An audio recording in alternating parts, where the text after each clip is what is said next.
ഇപ്പോൾ ഇസ്രയേലിന്റെ ഭരണാധികാരി ഫലസ്തീനിലെ മക്കൾക്കെതിരെ ആയുധവർഷം നടത്തിയപ്പോൾ അവിടെയുള്ള ഏതെങ്കിലും ഒരു ഭീകര കേന്ദ്രത്തെ ലക്ഷ്യം വെച്ചുകൊണ്ടല്ല ആക്രമണം നടത്തിയത്.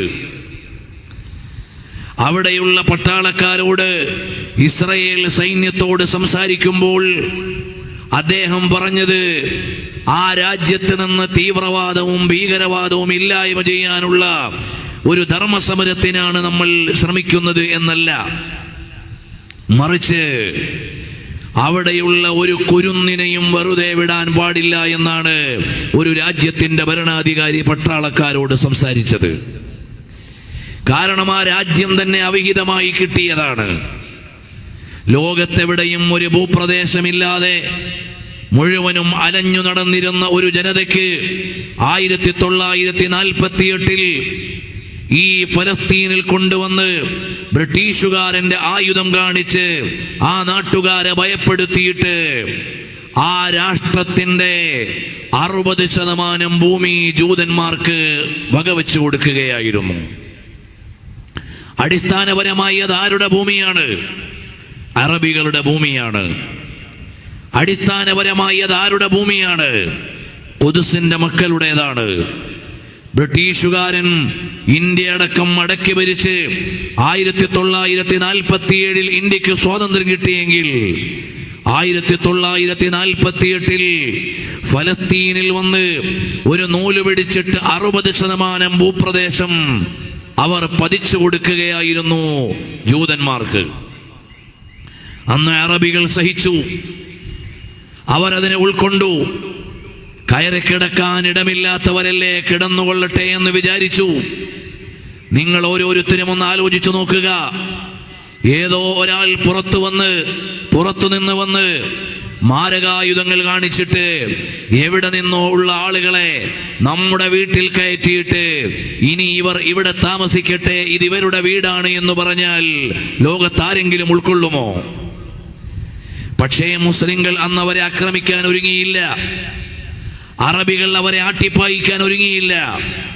അവരവിടെ താമസിക്കട്ടെ എന്ന് വിചാരിച്ചു. അന്ന് നമ്മുടെ രാഷ്ട്രപിതാവായ മഹാത്മാഗാന്ധി പറഞ്ഞു, അത് നീതിയല്ല എന്ന്. അതൊരിക്കലും ഈ ലോകത്തിന് സമാധാനം നൽകില്ല എന്ന് ദീർഘദൃഷ്ടിയോടെ അദ്ദേഹം എഴുതി. അതുപോലെ ജൂതന്മാരെ കുറിച്ച് എഴുതിയ ഒരുപാട് ഗ്രന്ഥങ്ങളിൽ കാണാം, ഒരു ജൂതനെങ്കിലും ബാക്കിയുണ്ടെങ്കിൽ ലോകത്തിന് സമാധാനം ബാക്കിയുണ്ടാവില്ലെന്ന്. ചരിത്രങ്ങളിലേക്കൊന്നും ഞാൻ കടക്കുന്നില്ല, വർത്തമാനത്തിലേക്ക് ഞാൻ വരികയാണ്. ഈ 60% ഭൂമിയും പതിച്ചു കൊടുത്തതിന് ശേഷം പിന്നെ മുതൽ അവർ അവരുടെ രാജ്യത്തെ സ്വപ്ന ഇസ്രായേലിനെ സ്ഥാപിക്കാൻ അന്ന് മുതൽ അഭയം കൊടുത്ത രാജ്യത്തിന്റെ ഭൂപ്രദേശത്തെയും ജനങ്ങളെയും ശല്യപ്പെടുത്താൻ തുടങ്ങി. ഈ കൂട്ടത്തിൽ ഫലസ്തീനിൽ പോയവരുണ്ടാകും, അവർ നേരിട്ട് കണ്ടിട്ടുണ്ടാകും. ഞങ്ങൾക്കും കാണാൻ അവസരം ലഭിച്ചിട്ടുണ്ട്. ഫലസ്തീനികൾ താമസിക്കുന്ന സ്ഥലത്ത് കോൺക്രീറ്റ് മതിലുകൾ കൊണ്ടുവന്ന് സ്ഥാപിക്കും. അവരുദ്ദേശിച്ച ഒരു സ്ക്വയറിൽ അതിന്റെ ഉള്ളിലുള്ള ആളുകളെ മുഴുവനും ഭീഷണിപ്പെടുത്തി ഓടിക്കും. അവരെ തോട്ടയെറിഞ്ഞ് സ്വസ്ഥം കെടുത്തും. എന്നിട്ട് അതുകൂടി അവർ ഇസ്രയേലിലേക്ക് ചേർക്കും. സമാധാനത്തോടുകൂടി ജീവിച്ചിരുന്ന ഒരുപാട് ഗ്രാമങ്ങളെ അങ്ങനെ ക്രമേണയായി അവർ ആക്രമിച്ച് പിടിച്ചെടുത്തു. ഫലസ്തീനികൾക്ക് സ്വന്തമായി ഒരു രാജ്യം ഔദ്യോഗികമായി വകവെച്ചു കൊടുക്കാൻ ഇന്നും പലരും തയ്യാറായിട്ടില്ല. ആ പ്രമേയത്തിൽ ഒപ്പുവെക്കാൻ ലോകത്തുള്ള പല ശക്തികൾക്കും സന്നദ്ധതയില്ല. ഇന്നും ഫലസ്തീനിന് സ്വന്തമായി ഒരു സ്വതന്ത്ര സൈന്യമുണ്ടോ? ഇല്ല. എമിഗ്രേഷൻ ഉണ്ടോ? ഇല്ല. പൂർണ്ണ സ്വതന്ത്രമായ ഒരു അഡ്മിനിസ്ട്രേഷൻ സംവിധാനമുണ്ടോ? ഇല്ല. എന്നിട്ട് ആ രാജ്യത്തിനു നേരെ നിരന്തരമായി യുദ്ധം നടത്തി ആ രാജ്യത്തെ 10,000 കുരുന്നുകൾ നിലവിളിച്ചുകൊണ്ട് ലോകത്തോട് യാചിച്ചപ്പോൾ കരുത്തോടെ അവരെ പിടിച്ചുയർത്താനും അവർക്ക് സമാധാനം നൽകാനും പല ലോകരാഷ്ട്രങ്ങൾക്കും ശക്തികൾക്കും കഴിഞ്ഞില്ല. നമ്മളും നിസ്സഹായരായി കരയുകയാണ്. ഏതുവരെ എന്നറിയുമോ? ലോകത്തെവിടെയും തുല്യതയില്ലാത്ത ക്രൂരതയായിരുന്നു അവർ നടത്തിയത്. ഇസ്രയേലുകാർ ഫലസ്തീനിനു മേൽ നടത്തിയത്. ഹോസ്പിറ്റലിന് മേൽ നിരന്തരമായി ബോംബ് വർഷിച്ചുകൊണ്ടിരുന്നു. ഹോസ്പിറ്റലുകൾ ഒന്നും ഇനി അവിടെ ബാക്കിയില്ല. എത്രയോ നാളുകളായി ഒരു പൊതി പോയിട്ട് ഒരു ബ്രെഡ് കിട്ടിയിട്ട് ഏതോ ഒരു ചാരിറ്റി സംഘടന കൊണ്ടുവന്ന ഭക്ഷണ വാഹനത്തിന്റെ അടുത്തേക്ക് ഓടിയെടുത്ത് കിട്ടുന്ന റൊട്ടി കഷ്ണം കഴിക്കാൻ വേണ്ടി കൈനീട്ടി കാത്തു നിൽക്കുമ്പോൾ അവിടെയും ബോംബ് വർഷിച്ചത് നമ്മൾ കണ്ടു. അവിടെ പൊട്ടിച്ചെറിച്ചു പോയത് കുരുന്നു മക്കളാണ്. അവിടെ ചിന്നിച്ചിതറിപ്പോയത് സ്ത്രീജനങ്ങളാണ്. അവിടെ കൊല ചെയ്യപ്പെട്ടത് എല്ലാം നിരപരാധികളാണ്. എന്നിട്ടും ലോകത്ത് നീതിയുടെയും ന്യായത്തിന്റെയും അപ്പോസ്തലന്മാരാരും രംഗത്ത് വന്നില്ല. ഇങ്ങനെ ഫലസ്തീൻ തുടർന്നുകൊണ്ടിരിക്കുമ്പോഴാണ് കഴിഞ്ഞ ഒരാഴ്ചക്ക് മുമ്പ് സ്വതന്ത്രാധികാരമുള്ള ഇറാനിനുമേൽ ഇസ്രയേൽ ആയുധവർഷം നടത്തുന്നത്. ഞാൻ എന്തുകൊണ്ടാണ് ഈ വേദിയിൽ ഇത് പറയുന്നത്? ഇവിടെയുള്ള എല്ലാ പൗരന്മാർക്കും വിശേഷിച്ചും നമുക്കും ചില അടിസ്ഥാന ബോധ്യങ്ങൾ ഉണ്ടാവണം. നിരപരാധിയായി അപ്പുറത്തു നിന്ന് ഇറാൻ എന്ന ഒരു സ്വതന്ത്ര രാജ്യത്തിനുമേൽ യാതൊരു പ്രകോപനവുമില്ലാതെ ആയുധവർഷം നടത്തുകയാണ് ഇസ്രയേൽ. എന്താണ് അവരുടെ ന്യായം? ഇസ്രയേൽ ഒരാണവ ശക്തിയാണ്, അമേരിക്ക ഒരാണവ ശക്തിയാണ്, ഫ്രാൻസ് ഒരാണവ ശക്തിയാണ്. അവരുടെ എല്ലാവരുടെയും കയ്യിലുള്ള ആണവായുധം സ്വതന്ത്രാധികാരമുള്ള ഇറാൻ വെച്ചുകൂടാ എന്ന് പറയാൻ നാളുകൾ കുറെയായി തുടങ്ങിയിട്ട്. അങ്ങനെ വർഷങ്ങളായി ആണവ ഉടമ്പടികൾ ഇറാനുമായി നടന്നുകൊണ്ടിരിക്കുകയാണ്. ഒമാനിൽ നടക്കുന്ന സമ്മേളനത്തിലൂടെ ഇനി നിങ്ങൾ ഇറാൻ ഒരു ആണവ ശക്തിയായി മാറാൻ പാടില്ല എന്ന എഗ്രിമെന്റിൽ സൈൻ ചെയ്യിക്കുവാൻ പരിശ്രമിച്ചു കൊണ്ടിരിക്കുകയാണ്. അപ്പോഴെല്ലാം ഇറാൻ ലോകത്തോട് വിളിച്ചു പറഞ്ഞു, ഞങ്ങൾ ആറ്റോമിക് പവർ ആയിട്ടില്ല, ഞങ്ങൾ യുറേനിയം സമ്പുഷ്ടീകരിക്കുന്നത് ആറ്റോമിക് പവർ ആകാൻ വേണ്ടിയല്ല, ആണവ ശക്തിയാകുന്നതിന് വേണ്ടിയല്ല, ഞങ്ങൾ ആരെയും ശല്യപ്പെടുത്താൻ ഒരുങ്ങിയിട്ടില്ല, ഞങ്ങൾക്ക് സ്വതന്ത്ര അധികാരമുള്ള ഒരു രാജ്യമാണ്, നിങ്ങൾ പറയുന്ന അപകടകരമായ ആയുധങ്ങൾ ഞങ്ങൾ കൈവശം വെച്ചിട്ടില്ല, അതുകൊണ്ട് നിങ്ങൾ ഞങ്ങളെ ആക്രമിക്കരുത്, ഞങ്ങൾക്കുമേൽ അനാവശ്യമായ ഉടമ്പടികൾ അടിച്ചേൽപ്പിക്കരുത്. നിരന്തരമായി അവര് പറഞ്ഞുകൊണ്ടിരുന്നു. എന്നാലും ഒമാനിൽ നടക്കുന്ന കോൺഫറൻസിലൂടെ താൽക്കാലികമായി ഒരു ആണവ കരാറിൽ ഒപ്പുവെക്കാൻ ഇറാൻ തയ്യാറാകുമായിരുന്നു. അങ്ങനെ ഇറാൻ തയ്യാറായി കഴിഞ്ഞാൽ പിന്നെ ഇറാനിനെ ആക്രമിക്കാൻ ന്യായമില്ല. അതുകൊണ്ട് ആ കരാറിലേക്ക് എത്തരുത് എന്ന് ലോകത്തെ ദുശക്തികൾക്ക് നിർബന്ധമുണ്ടായിരുന്നു. കരാറിന് ദിവസങ്ങൾ ബാക്കിയുള്ളപ്പോഴാണ് ഇസ്രയേലുകാരൻ അകാരണമായി ഇറാനിലേക്ക് ആയുധമെറിയുന്നത്. 600-ലേറെ ആളുകൾ ഔദ്യോഗികമായ രേഖകൾ പ്രകാരം ഇതിനകം അവിടെ കൊല ചെയ്യപ്പെട്ടു. 10,000-കണക്കിന് ആളുകൾ ഭവനരഹിതരായി. ആ രാജ്യത്തിന്റെ പല പട്ടണങ്ങളും കത്തിയെരിയുന്നു. പല അടിസ്ഥാന സൗകര്യങ്ങളും ഇല്ലായ്മ ചെയ്യപ്പെടുന്നു. അപ്പോൾ ഞങ്ങൾക്ക് നിക്കക്കള്ളിയില്ലെന്ന് വന്ന ഇറാൻ ലോകത്തുള്ള എല്ലാ ശക്തികളും ഒരുമിച്ച് ശ്രമിച്ചാലും ഞങ്ങളെ ഒന്നും ചെയ്യാനാകില്ല, ഞങ്ങൾക്ക് ഒരു ഇരുമ്പ് മേൽക്കൂരയുണ്ട് എന്ന് പറഞ്ഞ് ആഢ്യത്വത്തിൽ കഴിഞ്ഞിരുന്ന ഇസ്രയേലിന്റെ മേൽ ഇറാനിന്റെ ബാലിസ്റ്റിക് മിസൈലുകൾ വർഷിക്കുന്നത്, അവരുടെ അയൺ ഡോമുകൾ തകർന്ന് അവിടെ നിലത്ത് വീഴുന്നത്. ഔദ്യോഗികമായ കണക്കു പ്രകാരം 100-ൽ പരം ആളുകൾ ഇസ്രയേലിൽ കൊല്ലപ്പെട്ടിരിക്കുന്നു. അവിടെ പല ന്യൂസുകളും പുറത്തു വരരുതെന്ന് നിർബന്ധമുണ്ട്. 240-ലേറെ ആളുകൾ മിനിഞ്ഞാന്നത്തെ ആക്രമണത്തിൽ അല്ലെങ്കിൽ അവിടെയുള്ള ആയുധവർഷത്തിൽ പരിക്കേറ്റു എന്ന് ഇസ്രയേൽ തന്നെ സമ്മതിക്കുന്നു. അവിടെയുള്ള ഹോസ്പിറ്റലിന് മേൽ ആയുധം വർഷിച്ചപ്പോൾ ലോകത്തോട് ചോദിച്ചു, ആ ഹോസ്പിറ്റലിലാണോ നിങ്ങൾ ആക്രമണം നടത്തുന്നത് എന്ന്. ഫലസ്തീനിലെ മുഴുവൻ ആശുപത്രികളും ഇല്ലായ്മ ചെയ്യുകയും ആയിരക്കണക്കിന് കുരുന്നുകൾ പൊട്ടിത്തെറിക്കുകയും ചെയ്തപ്പോൾ അതാ പരിക്കുപറ്റിയ ഭൂമിയിൽ നിന്ന് കൊണ്ടുവന്ന മൃതപ്രായരായി ICU-വിൽ കിടന്നിരുന്നവരെ, വെന്റിലേറ്ററിൽ കിടന്നിരുന്നവരെ, ഓപ്പറേഷൻ തിയേറ്ററിൽ കിടന്നിരുന്നവരെ ആയുധവർഷം നടത്തിയില്ലായ്മ ചെയ്തപ്പോൾ ഇസ്രയേലിന് തോന്നിയില്ല അത് ആശുപത്രിയാണെന്ന്. ലോകത്തുള്ള പല ആളുകൾക്കും തോന്നിയില്ല ഇത് ഹോസ്പിറ്റലാണെന്ന്. മനുഷ്യന്റെ ജീവൻ രക്ഷിക്കാനുള്ള ഒരവസാനത്തെ പരിശ്രമത്തിന്റെ കേന്ദ്രമാണ് എന്ന് ആർക്കും തോന്നിയില്ല. ഇപ്പോൾ ഇസ്രയേലിലെ ആ ഹോസ്പിറ്റലിന് മേൽ ആയുധവർഷം വന്നപ്പോൾ മാത്രം പറയുകയാണ്, അതെ, ഇതെന്ത് നീതിയാണ് എന്ന്, ഇതെന്ത് യുദ്ധനീതിയാണ് എന്ന്. ഒരിക്കലും ഇതിനെ യുദ്ധമെന്ന് പോലും വിളിക്കാൻ കഴിയില്ല.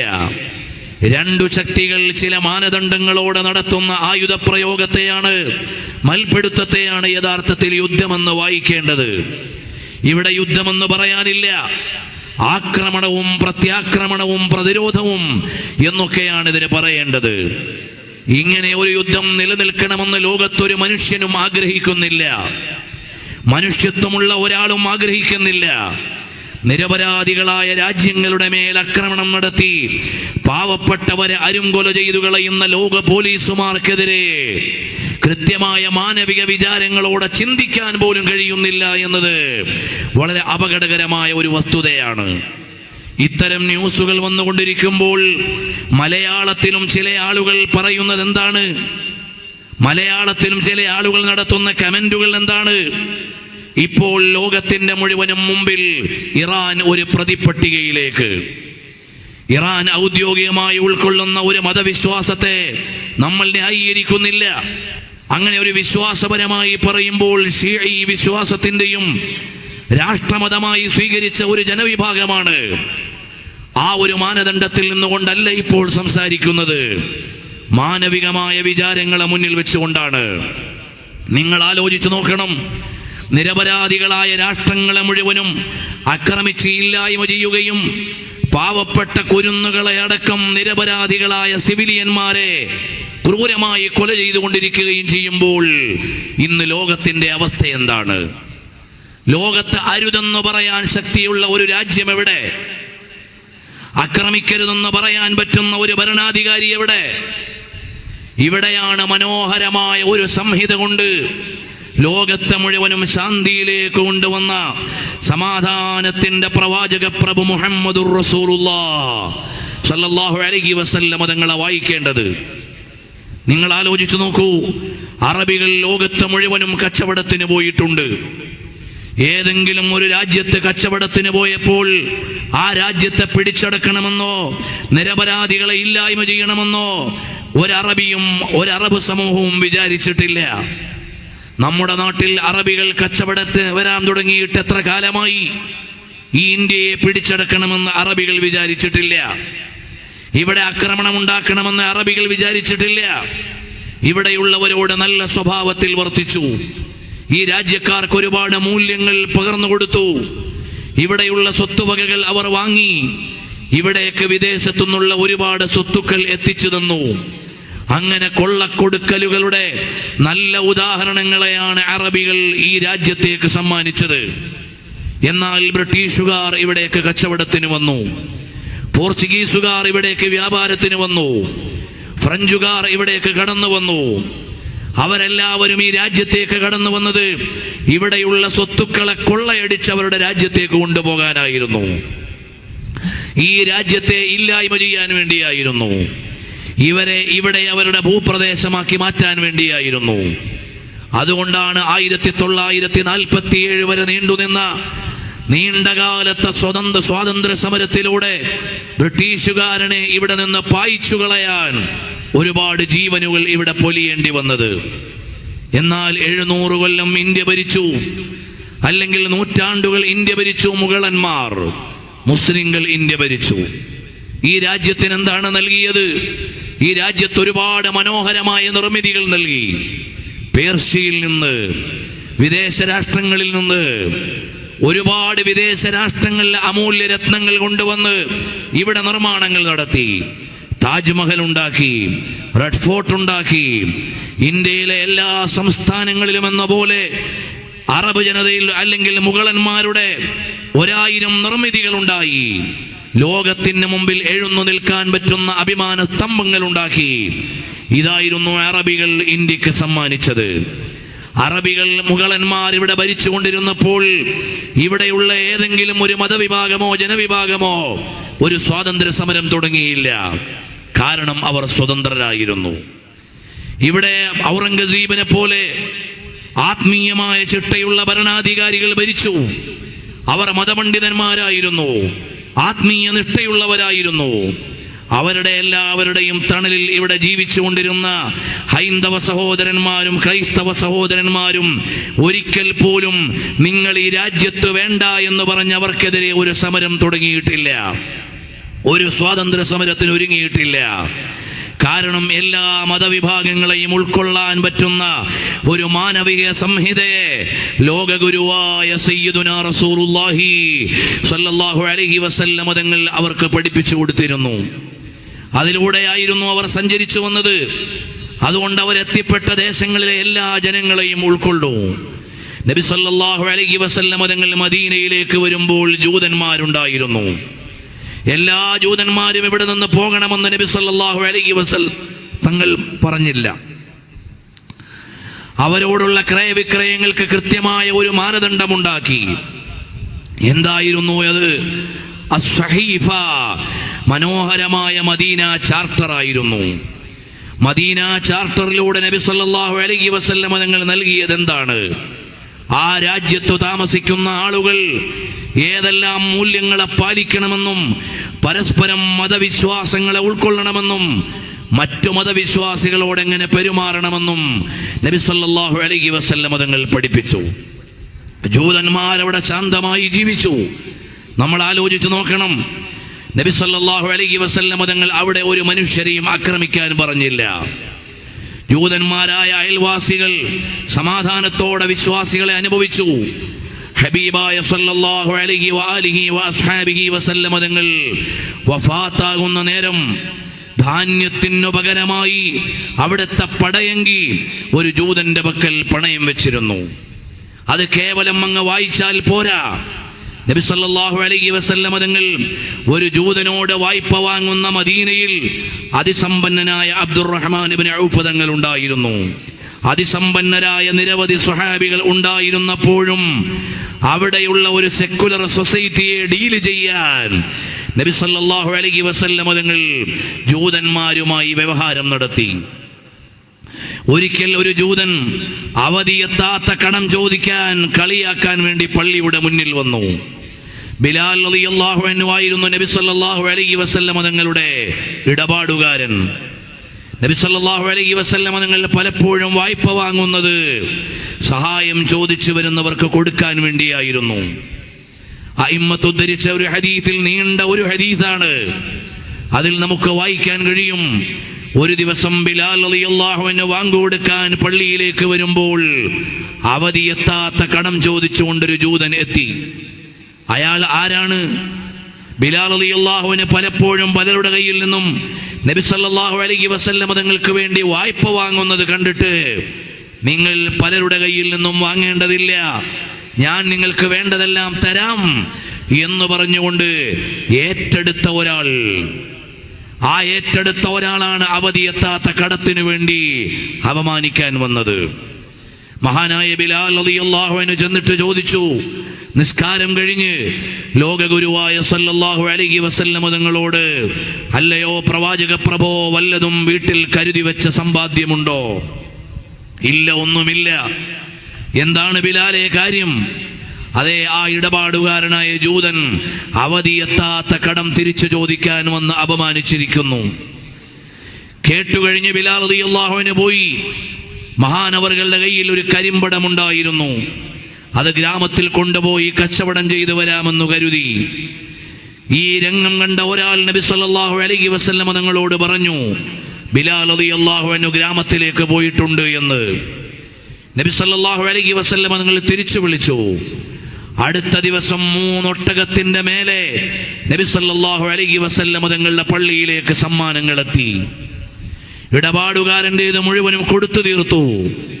അവിടെ ചരിത്രപരമായ ഒരു കോണ്ടെക്സ്റ്റ് വായിക്കണം. അവധിയെത്താത്ത കടം ചോദിച്ചു വന്ന ജൂതനെ ബലാത്കാരമായി നിയന്ത്രിക്കാൻ ശക്തിയുള്ള സ്വഹാബികൾ അവിടെ ഉണ്ടായിരുന്നു. പക്ഷേ അയാളെ ആരും തിരിച്ചൊരു വാക്കുപോലും പറഞ്ഞില്ല. അയാളോടൊരു ആക്ഷേപം പോലും നടത്തിയില്ല. അനാവശ്യമായിട്ടാണ് ബിലാൽ റളിയല്ലാഹു അൻഹുവിനെ കുറ്റം പറഞ്ഞതെങ്കിലും അദ്ദേഹത്തിനെതിരെ ഒരു ശബ്ദവും ഉയർന്നില്ല. ഇത്രയും നീതിനിഷ്ഠമായും സഹിഷ്ണുതയോടെയും ജൂതന്മാരെ മദീനയിൽ വസിപ്പിച്ചു. നബി സല്ലല്ലാഹു അലൈഹി വസല്ലം തങ്ങൾ വഫാത്താകുമ്പോഴും മദീനയിൽ ജൂതന്മാരുണ്ടായിരുന്നു എന്ന് ചരിത്രത്തിന് മനസ്സിലാക്കാനാണ് ഇങ്ങനെ ഒരു ഇടപാടിന്റെ കഥ ബാക്കി വെച്ച് പോയത്. പ്രിയമുള്ള സഹോദരങ്ങളെ, ഇതെല്ലാം വായിക്കുമ്പോൾ വർത്തമാനകാല രാഷ്ട്രീയത്തിൽ ഇസ്രയേലുകാരന്റെ മുമ്പിൽ ജൂതനല്ലാത്ത ഒരാളും മനുഷ്യനല്ല എന്നാണ്. ഇന്നല്ലാഹ യഅ്മുറു ബിൽ അദ്ലി വൽ ഇഹ്സാൻ. അല്ലാഹു കൽപ്പിക്കുന്നത് നീതി കൊണ്ടാണ്. അല്ലാഹു തആല നിങ്ങളോട് കൽപ്പിക്കുന്നത് നീതിയിൽ വർത്തിക്കണമെന്നാണ്. നീതിയുടെ ഒരു ലെവലേശമെങ്കിലും ഇസ്രയേലിന് ലോകത്തോട് പറയാനുണ്ടോ? നന്മയുടെ ഏതെങ്കിലും ഒരു അധ്യായം നെതന്യാഹുവിന് ലോകത്തോട് സംവദിക്കാനുണ്ടോ? അമേരിക്കയുടെ ഭരണാധികാരിക്ക് പറയാനുണ്ടോ? അതാണ് ഇബ്രാഹിം ട്രവോറ പറയുന്നത്. ഞങ്ങളുടെ രാജ്യത്ത് നിന്ന് ഓരോ വർഷവും കുഴിച്ചെടുക്കുന്ന പൊന്നിന്റെ 20% പോലും ഞങ്ങളുടെ രാജ്യത്തിന് കിട്ടുന്നില്ല. ഫ്രാൻസുകാരൻ കൊണ്ടുപോവുകയാണ്. ഈ വർത്തമാനകാലത്ത് ലോകത്തോട് മുഴുവനും നമുക്ക് വിളിച്ചു പറയാനുള്ളത് 1400 കൊല്ലം മുമ്പ് ലോകഗുരുവായ സയ്യിദുനാ റസൂലുള്ളാഹി സല്ലല്ലാഹു അലൈഹി വആലിഹി വഅസ്ഹാബിഹി വസല്ലം തങ്ങൾ ഉദ്ഘോഷിച്ച മഹത്തായ പ്രഖ്യാപനമാണ് ഇന്നല്ലാഹ യഅ്മുറു ബിൽ അദ്ലി വൽ ഇഹ്സാൻ വഈതാഇ ദിൽ ഖുർബാ വയൻഹാ അനിൽ ഫഹ്ശാഇ വൽ മുൻകരി വൽ ബഗി. അല്ലയോ ജനങ്ങളെ, അല്ലാഹു തആല നിങ്ങളോട് കൽപ്പിക്കുന്നത് നീതിപൂർവമായി ജീവിക്കണമെന്നാണ്, നന്മയിലൂടെ വർത്തിക്കണമെന്നാണ്, ഒരാളോടും അനീതി ചെയ്യരുത് എന്നാണ്.